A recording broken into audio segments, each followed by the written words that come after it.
Okay, ito pa isa, continuation. Divide any number by 50. Shortcut. So, kung kanina, minultiply natin sa 4. Kasi nga 25 eh. So, times 4. Ito 50 times 2. Same process. I-multiply mo yung malaking number sa 2. Tapos kung nakuha mo na yung sagot nun, move the decimal places to the move the decimal point 2 places to the left para makuha mo yung sagot. O yan.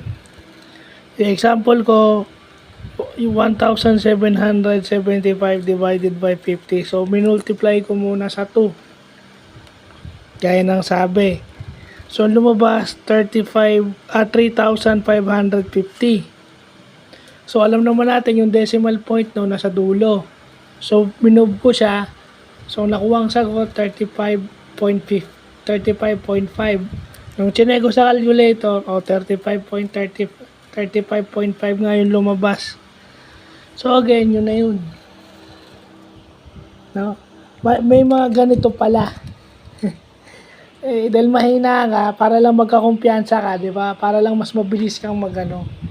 Hindi na, mas mabuti na yung marami kang alam na ways para mag-solve.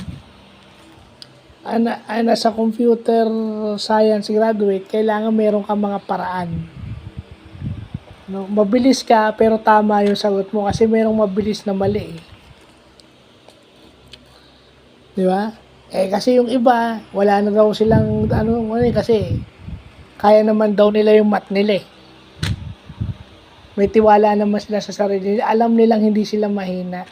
At hindi yun nire-reflect ng grade nila. Ako, mahina talaga ako. So, itong mga na to, kukunin ko na. So, yun lang po.